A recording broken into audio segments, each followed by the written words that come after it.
चलिए दोस्तों, नमस्कार सभी को, जय हिंद। मैं अर्पित शर्मा हमारे इस YouTube चैनल पर आप सभी का हार्दिक स्वागत करता हूं, अभिनंदन करता हूं। जो लोग आ गए हैं, जुड़ गए हैं, बस उनको पता होगा ना, पता है ना क्या करना है? फिर कहीं हमें भी मोदी जी की तरह बोलना पड़े, नहीं पता है, कहां पता है। चलिए ठीक है, कोई बात नहीं। जो लोग आ गए हैं, जुड़ गए हैं, उन सबसे एक छोटी सी रिक्वेस्ट, प्लीज वीडियो को एक बार लाइक कर दीजिएगा और शेयर कर दीजिएगा। जो लोग आ गए हैं वो अटेंडेंस लगा दीजिए, और जो नहीं आए हैं उन लोगों को आप इनवाइट करके बुला लीजिए फटाफट से। क्लास स्टार्ट हो रही है। अपने जो थर्ड हाफ है, किसका? अपना थर्ड हाफ जो था अपने जनवरी के महीने का, इस महीने के थर्ड हाफ के करंट अफेयर्स जो लेकर हम आपके सामने हाजिर हैं। आप सभी को पता होगा इस चीज के बारे में, एक चीज जो हम आपको बार बार कह रहे हैं, किस चीज के रिगार्डिंग, कि भैया हम जो करंट अफेयर्स करा रहे हैं आपको, वो वीक के मोस्ट क्वेश्चंस हैं जो एग्जाम में पूछे जा सकते हैं। ठीक है, ये वो वाले क्वेश्चंस हैं जो एग्जाम में आएंगे ही आएंगे। और जो बच्चे करंट अफेयर्स पढ़ते आ रहे हैं ना मेरे से, आप उनसे पूछ लीजिएगा, आप उनसे पूछ के देख लीजिए कि हर बच्चे का एक ही कंसर्न है कि हाँ सर, जो क्वेश्चंस कराए जाते हैं करंट अफेयर्स की हमारी क्लास में, वो एग्जाम में पूछे जाने लायक वाले क्वेश्चन होते हैं, और वो पूछे भी गए हैं, कई सारे एग्जाम्स में पूछे गए हैं। ठीक है, तो बस इतना सा कि गाड़ी की सीट बेल्ट बांध लीजिए, पेन कॉपी लेकर बैठ जाइए और तैयार हो जाइए हमारी इस ड्राइव के लिए। पहला जो क्वेश्चन है वो आ रहा है आपके सामने। पहले क्वेश्चन के लिए तैयार हो जाइए सभी लोग। तो पहला क्वेश्चन ये रहा आपके सामने। पीएम मोदी ने रिवर क्रूज एमवी गंगा विलास को हरी झंडी दिखाकर, ठीक है, हरी झंडी दिखाकर रवाना किया। हरी झंडी दिखाकर रवाना किया। इस क्रूज की यात्रा किस शहर में समाप्त होगी? ठीक है, तो देखिए ये जो रिवर क्रूज है, कौन सा रिवर क्रूज है? एमवी गंगा विलास। ठीक है, एमवी गंगा विलास जो है ये शुरू हुआ है कहां से? ये शुरू हुआ है बनारस से या वाराणसी, जो कि प्रधानमंत्री नरेंद्र मोदी का क्या है, संसदीय क्षेत्र भी है। बनारस या वाराणसी से शुरू हुआ है, और ये जो समाप्त होगा, ये कहां पर जाकर समाप्त होगा? ये समाप्त होगा डिब्रूगढ़, जो कि कहां पर पड़ता है? असम में पड़ता है। तो वहां से ये असम में जाकर, डिब्रूगढ़ में जाकर समाप्त होगा। अब जानते, देखिए चलिए जानते हैं इस क्वेश्चन की डिटेल्स के बारे में। तो देखिए बेटा, पीएम मोदी ने, सॉरी आज नहीं, ये डेट जो है वो एक्चुअली गलत है, यहां पर माफ कीजिएगा इसके लिए। तो पीएम मोदी ने सुबह वीडियो कॉन्फ्रेंसिंग के माध्यम से, कब ये किया था? 16 जनवरी को वीडियो कॉन्फ्रेंसिंग के माध्यम से दुनिया के सबसे लंबे रिवर क्रूज एमवी गंगा विलास, देखिए रिकॉर्ड भी है, दुनिया का सबसे लंबा रिवर क्रूज है। क्वेश्चन पूछा जाए दुनिया का सबसे लंबा रिवर क्रूज कौन सा है, तो एमवी गंगा विलास ही है। ये आप देख सकते हैं। तो इसको रवाना किया है बनारस के घाट से। कहां से रवाना किया गया है? बनारस के घाट से रवाना किया गया है। ये आप देख सकते हैं, एमवी विलास, गंगा विलास जो है उसकी फोटो है। बहुत लग्जूरियस जो है क्रूज ये है। रिवर क्रूज एमवी गंगा विलास की यात्रा वाराणसी से शुरू हो गई, जो 3200 किलोमीटर का सफर तय करेगी। कितना सफर? 3200 किलोमीटर जो है ये एमवी गंगा विलास तय करेगा। 51 दिनों की ऐतिहासिक यात्रा के दौरान यह रिवर क्रूज 27 रिवर सिस्टम से होते हुए बांग्लादेश के रास्ते अपने डेस्टिनेशन असम के डिब्रूगढ़ पहुंचेगा। देखिए इसका जो रूट है ना, रूट बहुत इंटरेस्टिंग है इसका। ठीक है, आप बांग्लादेश भी घूमेंगे अगर आप इस रिवर क्रूज में जाते हैं। टोटल 51 दिनों की यात्रा होगी, 51 दिनों की, 51 डेज की। और इस 51 डेज में आप लोग इंडिया से घूम के बांग्लादेश जाओगे और बांग्लादेश से दोबारा इंडिया में आ जाओगे। बनारस से शुरू होकर ये कहां तक के लिए जाएगा? बनारस से शुरू होकर डिब्रूगढ़ तक के लिए जाएगा। डिब्रूगढ़ कहां पड़ता है? असम में पड़ता है। टोटल 7 रिवर सिस्टम से होकर निकलेगा ये, केवल गंगा में नहीं, केवल गंगा में नहीं घूमेगा, टोटल 7 रिवर सिस्टम से होकर निकलेगा ये। ठीक है, तो अब देखिए इसका रूट क्या होने वाला है। तो देखिए बनारस से शुरू हुआ, ठीक है, बनारस से शुरू होकर ये कहां? पटना, पटना के बाद ये कोलकाता, कोलकाता के बाद ये कहां जाएगा? ढाका, ढाका के बाद ये चिलवाड़ी जाएगा, फिर गुवाहाटी, और गुवाहाटी के बाद में कहां जाएगा? डिब्रूगढ़ जाएगा। ये इसका रूट रहने वाला है। ठीक है, गाजीपुर भी जाएगा ये बीच में। ठीक है, गंगा से शुरू होकर ये पहले गाजीपुर जाएगा। टोटल 3200 किलोमीटर की इसकी लेंथ होगी और 51 दिन का इसका ट्रेवल होगा। तो विश्व का सबसे लंबा रिवर क्रूज जो है, सबसे बड़ा रिवर क्रूज जो है, वो एमवी गंगा विलास, ये भारत में शुरू किया गया है। चलिए बढ़ते हैं अगले क्वेश्चन की तरफ।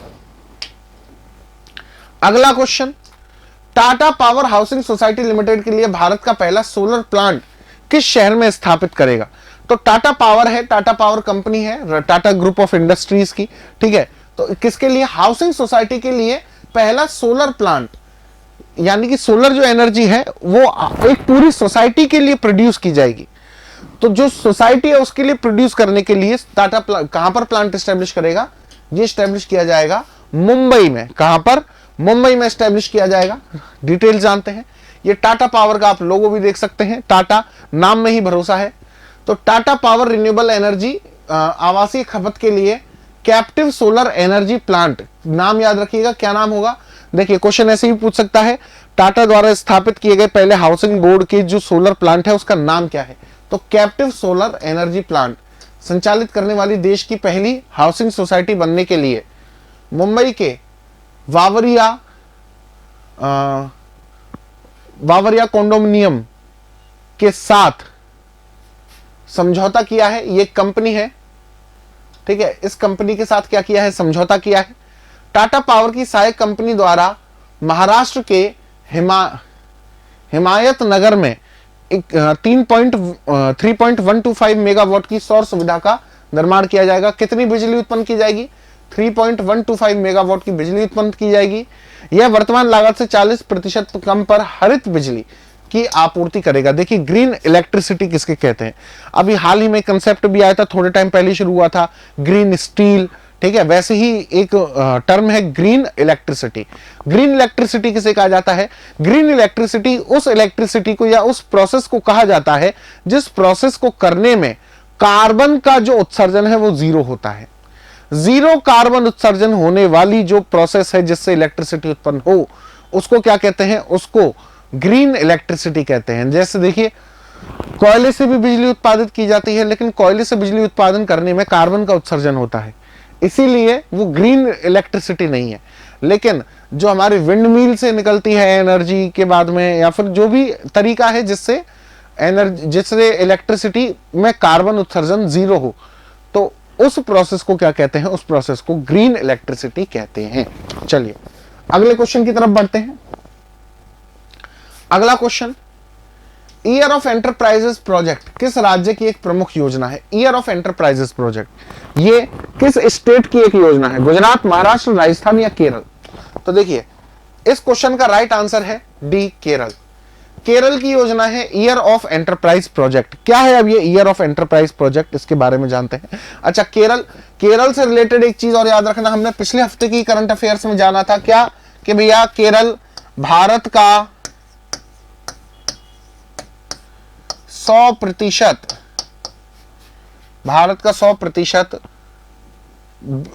ई बैंकिंग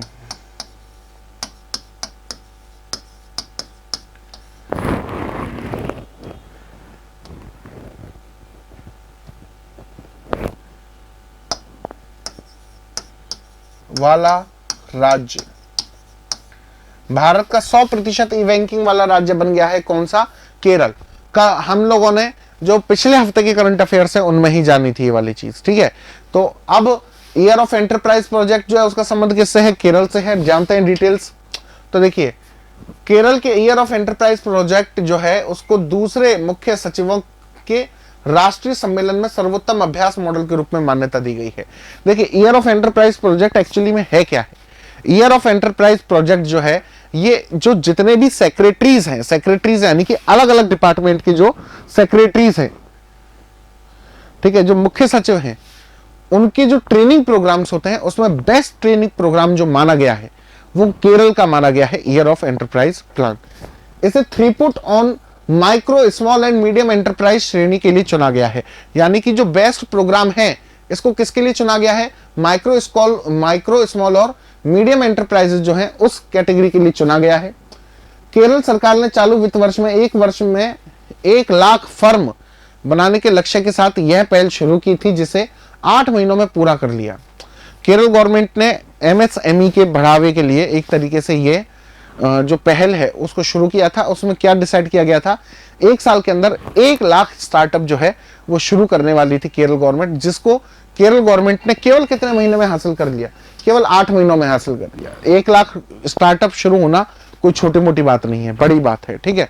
तो ईयर ऑफ एंटरप्राइज प्रोजेक्ट जो है वो उसका संबंध किससे है? उसका संबंध केरल से है। चलिए बढ़ते हैं अगले क्वेश्चन की तरफ। अगला क्वेश्चन, कौन सा जिला देश का पहला संविधान साक्षर जिला घोषित किया गया है? आप लोग बताइए इसका आंसर। संविधान साक्षर जिला कौन सा बना है, बताइए बताइए।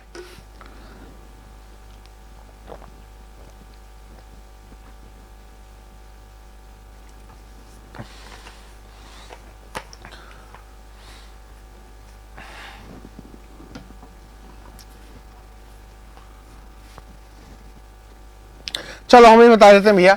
भारत का पहला संविधान साक्षर जिला कौन सा बना है? कोल्लम बना है। कौन सा? कोल्लम बना है। कोल्लम कहां पर है? कोल्लम पड़ता है बेटा आपके केरल में। कहां पर? केरल में। उडुपी, उडुपी कहां पर पड़ता है? उडुपी पड़ता है कर्नाटक में। पेरम्बलूर, पेरम्बलूर कहां पड़ता है? पेरम्बलूर पड़ता है तमिलनाडु में। और सिद्दीपेट, सिद्दीपेट कहां पड़ता है? सिद्दीपेट पड़ता है तेलंगाना में। चारों दक्षिण भारत के राज्य हैं, कर्नाटक, केरल, तमिलनाडु, तेलंगाना। ये चारों क्या हैं भैया? चारों दक्षिण भारत के राज्य हैं, जिसमें से कोल्लम जो है ना, कोल्लम, कोल्लम को क्या दिया गया है? ये पुरस्कार दिया गया है। चलिए डिटेल जानते हैं। देखिए इसकी, केरल का कोल्लम जिला देश का पहला संविधान साक्षर जिला बन गया है। अभी अभी बताया मैंने, कॉन्स्टिट्यूशन लिटरेट डिस्ट्रिक्ट। इसकी घोषणा केरल के मुख्यमंत्री पिनरई विजयन ने कोल्लम में एक समारोह में की थी। ये देखिए, ये उसी समारोह की फोटो है। ये पिनरई विजयन है, पी विजयन, जो केरल के क्या है? सीएम है। इस अवसर पर मुख्यमंत्री ने कहा कि पूर्ण संवैधानिक साक्षरता प्राप्त करने के लिए संवैधानिक मूल्यों को हमारे जीवन में और शासन के साथ जोड़ा जाना चाहिए। ठीक है, वही चीज भैया वो नेताओं के भाषण वगैरह होते हैं, उन्होंने क्या कहा कि भैया संविधान के जो मूल्य हैं उनको हमारे साथ में जोड़ा जाना चाहिए। यह अभियान 7 महीने तक कोल्लम जिला पंचायत, जिला योजना समिति और केरल स्थानीय प्रशासन संस्थान द्वारा चलाया गया था। यानी कि एक अभियान है जो चलाया गया था कोल्लम के गांव से लेकर एक अर्बन लेवल पर चलाया गया था, जहां पर कॉन्स्टिट्यूशन से रिलेटेड एक बेसिक इंफॉर्मेशन जो है वो हर नागरिक को प्रदान की गई है। इसका उद्देश्य 7 लाख परिवारों के 23 लाख नागरिकों को संविधान की साक्षरता प्रदान करना था। सभी को पता होगा भैया। ठीक है, केरल मतलब कोल्लम जिले में जो अभी अभी बताया मैंने, जितने भी परिवार हैं उनके 23 लाख लोगों को संविधान की एक बेसिक इंफॉर्मेशन जो है ना उसको प्रोवाइड करना। ठीक है, उसको प्रोवाइड करने के लिए की गई थी। अच्छा, संविधान की अगर हम बात करें तो भारत के संविधान की, तो भारत का संविधान विश्व का सबसे बड़ा लिखित संविधान है। यह भी पता होना चाहिए आपको। विश्व का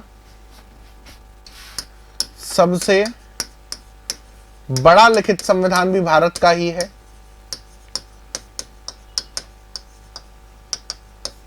विश्व का सबसे बड़ा लिखित संविधान भारत का है। इसके अलावा भारत के संविधान की बात करें तो भारत के संविधान मतलब फादर ऑफ इंडियन कॉन्स्टिट्यूशन कौन कहे जाते हैं? डॉक्टर भीमराव आम्बेडकर कहे जाते हैं। और भारत का संविधान बनकर कब तैयार हुआ था? संविधान दिवस मनाया जाता है उस दिन, संविधान दिवस। देखिए, संविधान दिवस अलग है, गणतंत्र दिवस अलग है। संविधान दिवस मनाया जाता है हर साल 26 नवंबर को मनाया जाता है हर साल संविधान दिवस। ठीक है, और भारत का संविधान सभा के द्वारा तैयार किया गया था। और संविधान सभा के अध्यक्ष कौन थे? संविधान सभा के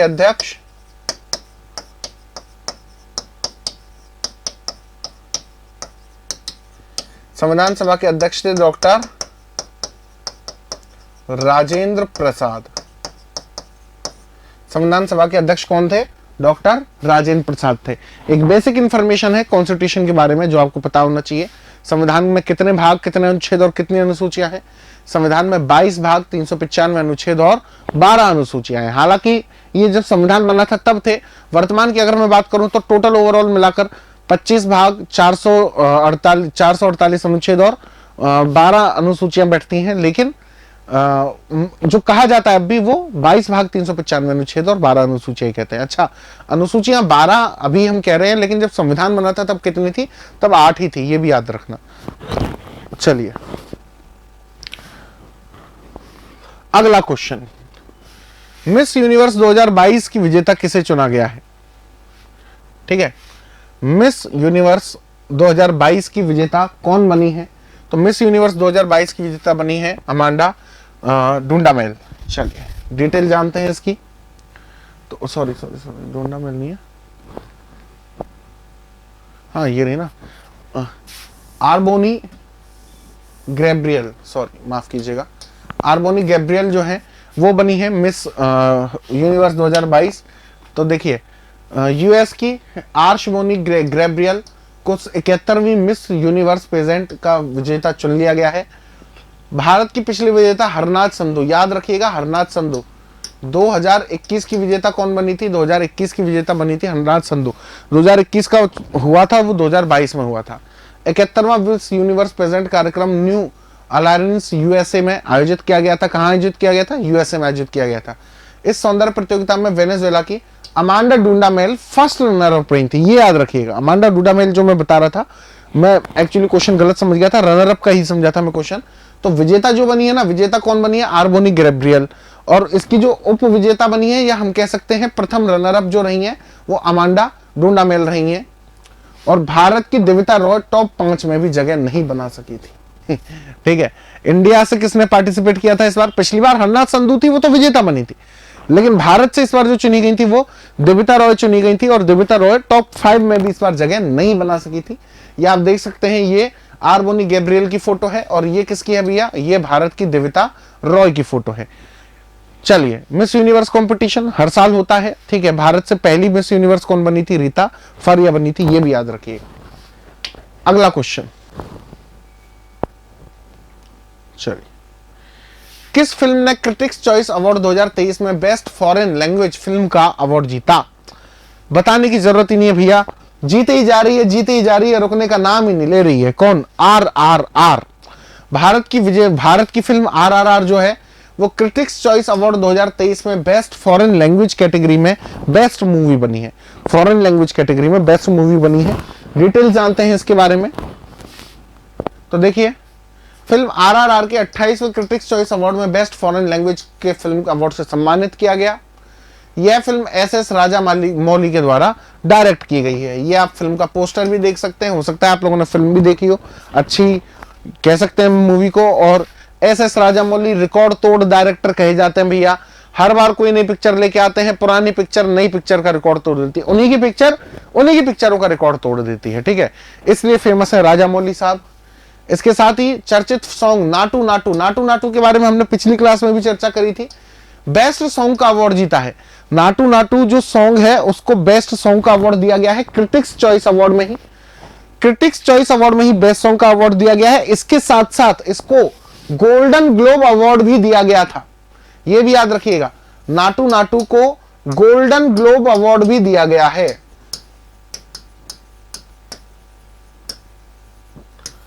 गोल्डन ग्लोब अवार्ड भी दिया गया है। यह सॉन्ग MM किरवानी द्वारा कंपोज किया गया है। हाल ही में नाटू नाटू सॉन्ग को, ये रहा अभी अभी बताया मैंने, गोल्डन ग्लोब अवार्ड्स में बेस्ट ओरिजिनल सॉन्ग की कैटेगरी में अवार्ड मिला था।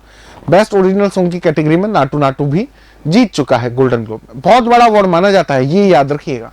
चलिए अगला क्वेश्चन, किस संस्था ने वैश्विक जोखिम रिपोर्ट 2023 जारी की है? देखिए बेटा, वर्ल्ड ग्लोबल रिस्क रिपोर्ट 2023 जो है वो कौन जारी किया है? तो ग्लोबल रिस्क रिपोर्ट जो है वो हर साल की भांति इस साल भी world economic forum WEF, world economic forum, विश्व आर्थिक मंच ने जारी की है। डिटेल्स जानते हैं। तो देखिए, विश्व आर्थिक मंच ने वैश्विक जोखिम रिपोर्ट ग्लोबल रिस्क रिपोर्ट 2023 प्रकाशित की है। ये वर्ल्ड इकोनॉमिक फोरम का आप लोगों भी देख सकते हैं, देखा होगा आप लोगों ने कहीं ना कहीं। एक दावोस में सम्मेलन भी हुआ था, उसमें प्रधानमंत्री नरेंद्र मोदी भी गए थे। वहां पर उनसे एक फंबल भी हो गया था भैया भाषण देते देते कि भैया भारत के 600 करोड़ मतदाताओं ने वोट देकर उनको प्रधानमंत्री चुना। ये एक फंबल हो गया था, वो 60 करोड़ कहना चाह रहे होंगे, शायद 600 करोड़ कह गए होंगे। लेकिन फंबल्स हैं भैया, राहुल गांधी से भी होते हैं, मोदी जी से भी होते हैं, क्या करें।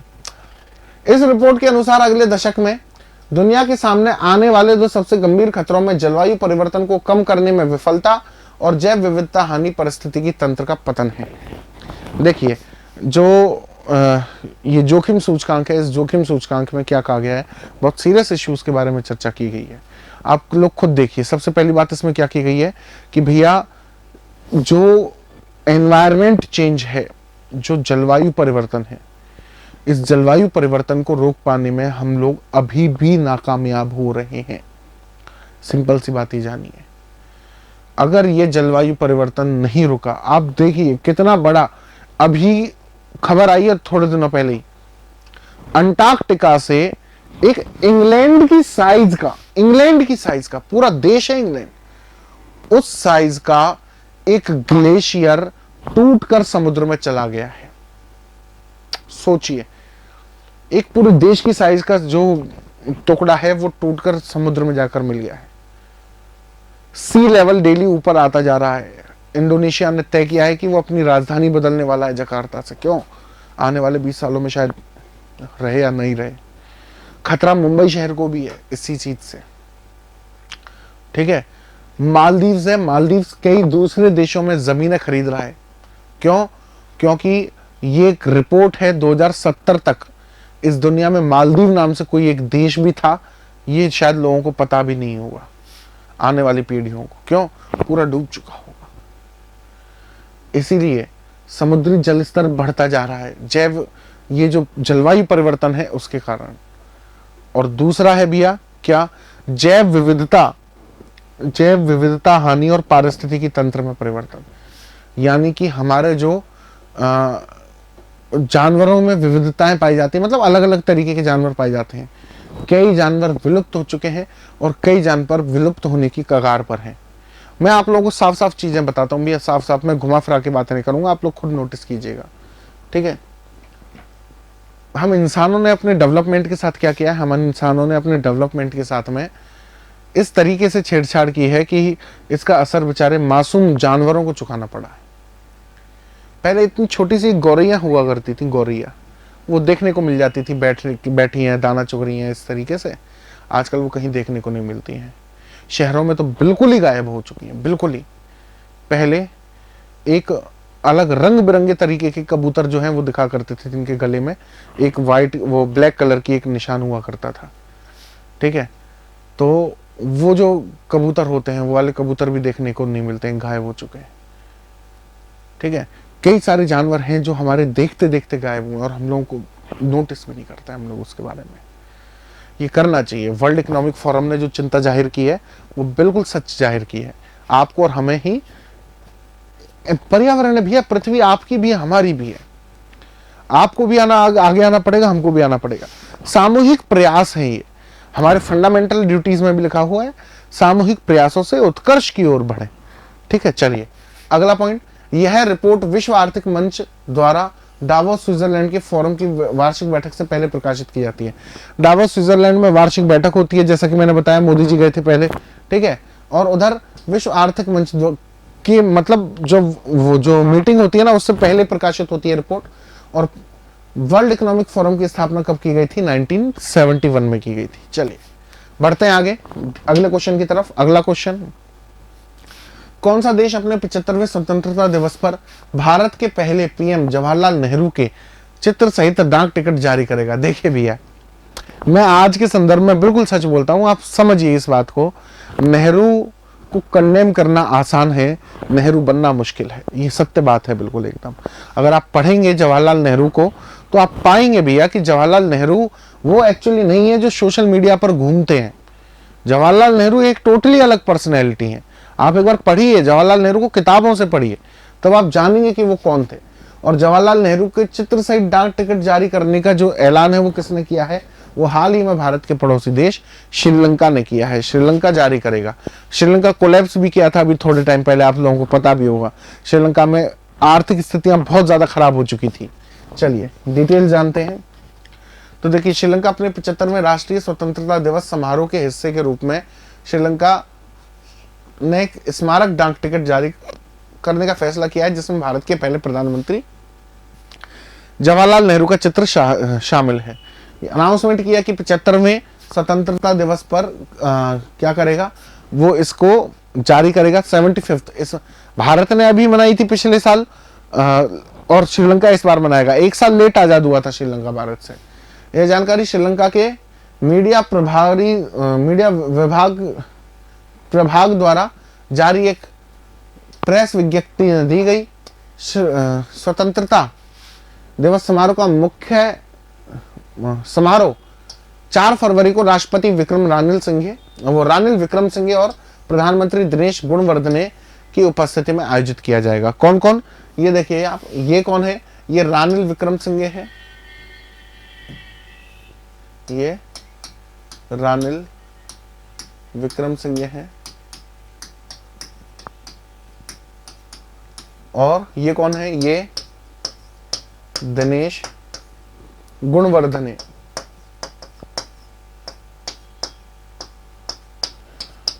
अभी थोड़े टाइम पहले तक कौन थे भैया, लास्ट ईयर तक हुआ करते थे गोतबाया राजपक्षे और महिंद्रा राजपक्षे। राजपक्षे परिवार का पूरे तरीके से हम कह सकते हैं कब्जा था, राजपक्षे परिवार का पूरे तरीके से कब्जा था। कहां पर पूरे तरीके से कब्जा था? श्रीलंका की पॉलिटिक्स पर। लेकिन श्रीलंका की पॉलिटिक्स में इतनी आसान थोड़ी होते भैया एक परिवार का ही चलना, ठीक है। तो मतलब उसने गोतबाया राजपक्षे, सॉरी बड़ा भाई थे महिंद्रा राजपक्षे। महिंद्रा राजपक्षे ने अपने चाचा मतलब जो भी है ना, ताऊ, चाचा, मामा, काका, बाबा, सबको सेट कर रखा था, सबको सेट कर रखा था, इनके रिश्तेदारों तक को सेट कर रखा था, ठीक है। चाचा के बेटे का साला, वो भी विधायक, वो भी सांसद। इस तरीके से वहां की पब्लिक को पसंद नहीं आई बात, और पब्लिक ने लात मार के बाहर फेंका, और पब्लिक ने कब्जा कर लिया था राष्ट्रपति भवन पर। चलिए बढ़ते हैं आगे, अगला क्वेश्चन। नेवल एक्सरसाइज वरुण का आयोजन भारत और किस देश के बीच किया जाएगा? तो देखिए, नेवल एक्सरसाइज वरुण जो है उसका आयोजन भारत और फ्रांस के बीच किया जाता है हर बार, ये याद रखिएगा। वरुण जो है ना, वरुण अभ्यास भारत और फ्रांस के बीच होता है, ये एक नेवल अभ्यास होता है, ठीक है। डिटेल जानते हैं इसके बारे में, तो देखिए ये वरुण एक्सरसाइज के दौरान की ही फोटो है। ये इंडिया के स्पेसशिप्स हैं, नेवल शिप्स हैं। भारत और फ्रांस के बीच द्विपक्षीय नौसेना अभ्यास वरुण के 21वें संस्करण की शुरुआत हो गई है। इसका आयोजन 16 से 20 जनवरी तक किया जाएगा, मतलब 16 से 20 जनवरी तक हुआ इसका आयोजन। भारत और फ्रांस के बीच इस नेवल एक्सरसाइज की शुरुआत 1993 में की गई थी। वरुण जो एक्सरसाइज है पहली बार कब आयोजित की गई थी? 1993 में आयोजित की गई थी, ठीक है। वर्ष 2001 में इस नौसेना अभ्यास को वरुण नाम दिया गया था, जो भारत फ्रांस रणनीतिक द्विपक्षीय संबंधों की पहचान बन गया। ये वरुण जो है ना, वरुण, ये देखिए बेटा, इतनी एक्सरसाइजेज होती है वो नहीं करवाता मैं, लेकिन आपको ये क्यों करवा रहा हूं? ये इसलिए करवा रहा हूं क्योंकि ये भारत और फ्रांस के संबंधों के बीच ऐतिहासिक रूप से इंपॉर्टेंट है। अच्छा, भारत और फ्रांस ने मिलकर एक संगठन और बनाया था। क्या नाम, कौन सा संगठन था? ISA, international solar alliance. और इंटरनेशनल सोलर अलायंस का मुख्यालय कहां पर है? एकमात्र ऐसी अंतरराष्ट्रीय संस्था जिसका मुख्यालय भारत में है, वो कौन सी जगह पर है? गुरुग्राम में है। गुरुग्राम हरियाणा में इसका क्या है, मुख्यालय स्थित है, ठीक है।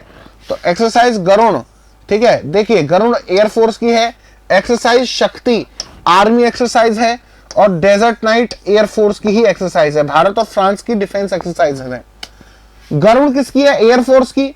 और वरुण किसकी है? नेवी की। डेजर्ट नाइट भी एयरफोर्स की, और डेजर्ट नाइट भी एयरफोर्स की और फ्रांस की एयरफोर्स की मिक्स एक्सरसाइज है। जबकि शक्ति एक्सरसाइज दोनों देशों की आर्मी, थल सेना की एक्सरसाइज है, यह भी याद रखिएगा, ठीक है। चलिए बढ़ते हैं आगे अगले क्वेश्चन की तरफ। अगला क्वेश्चन, किस कंपनी ने हाल ही में विमेंस IPL के मीडिया राइट्स हासिल किए हैं? तो देखिए भैया, इसी साल से विमेंस का भी IPL आयोजित किया जाएगा। पुरुषों का तो होता ही होता है, इस बार से महिलाओं का भी IPL आयोजित किया जाएगा।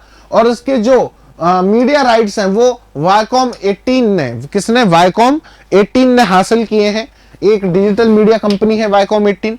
ये वायकॉम 18 और वुमेन्स T20 चैलेंज की आप देख सकते हैं फोटो, लोगो एक साथ।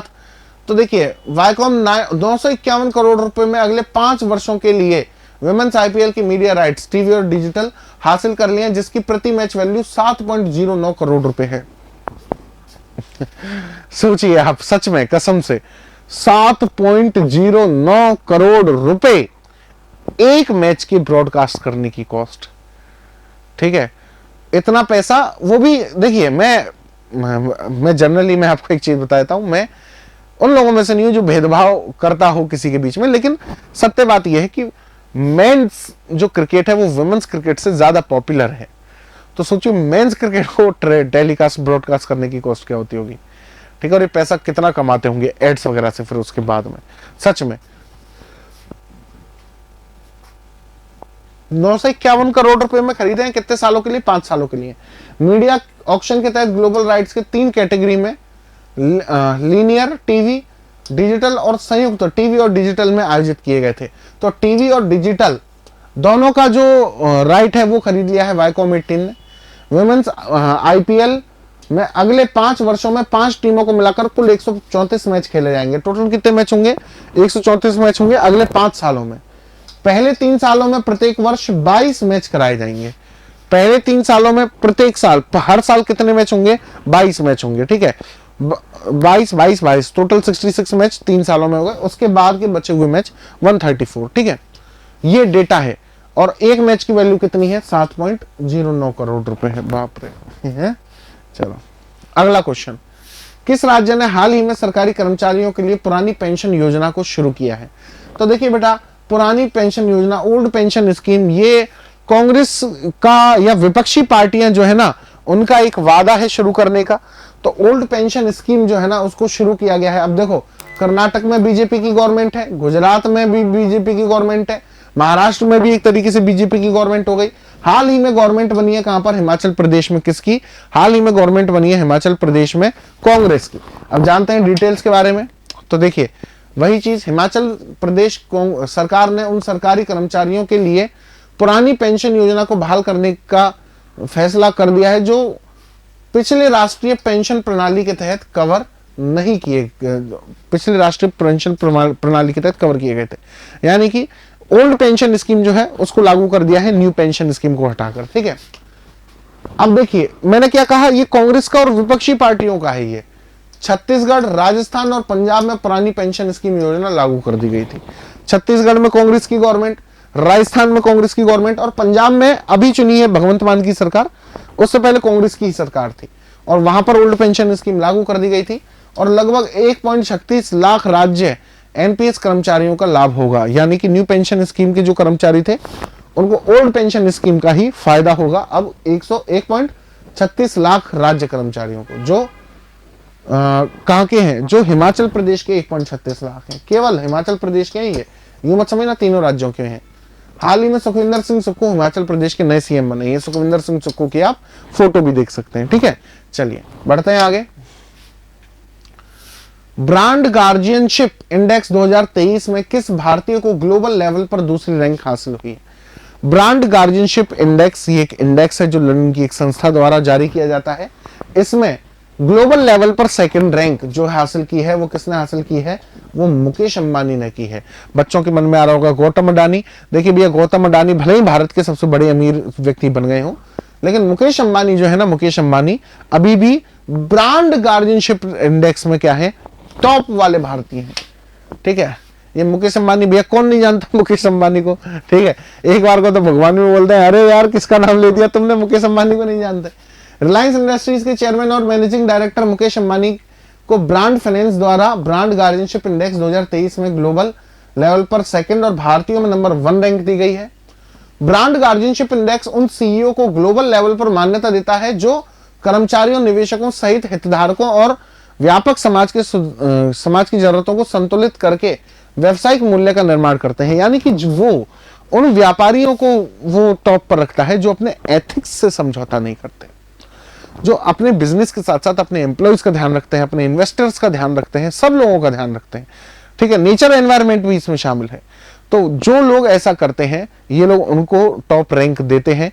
यानी कि वो जो बिजनेस करते समय अपने एथिक्स से समझौता ना करें। ठीक है, चलिए, अमेरिकी टेक लीडर एनवीडिया, एनवीडिया भैया आप सब लोगों ने जरूर नाम सुना होगा। अगर आप लोग क्या है कंप्यूटर गेम्स खेलते हैं तो एनवीडिया का नाम आप लोगों ने जरूर सुना होगा। एनवीडिया के जेनसेन हुआंग इस रैंकिंग में 83 बीजीआई स्कोर के साथ पहले स्थान पर है। 83 बीजीआई स्कोर था और ये फर्स्ट रैंक पे थे। कौन? Jensen Huang. हालांकि जेनसेन हुआंग जो है वो कोरिया से हैं, लेकिन जो अमेरिकी नागरिकता है वो इन्होंने ले रखी है। मुकेश अंबानी का 81.7 बीजीआई स्कोर था, इनका कितना था? 83 और मुकेश अंबानी का था 81.7। थोड़े से पीछे रह गए, थोड़े से, वरना विश्व के टॉप क्या हो सकते थे? टॉप ब्रांडिंग वाले नेता भी, वो नेता नहीं सॉरी बिजनेसमैन भी हो सकते थे। चलिए आज की क्लास में फिलहाल इतना ही बेटा, बस यहीं पर अभी हम विराम लेते हैं आप लोगों से। अब नेक्स्ट वीक के करंट अफेयर्स के साथ में आप लोगों से जल्द ही मुलाकात होगी। मिलते हैं नेक्स्ट वीक के करंट अफेयर्स के साथ में आप लोगों से। तब तक के लिए सबको नमस्ते और जय Hind. If you really like the video, please hit the like button, share the video, subscribe to our YouTube channel and press the bell icon for the latest updates. Thank you.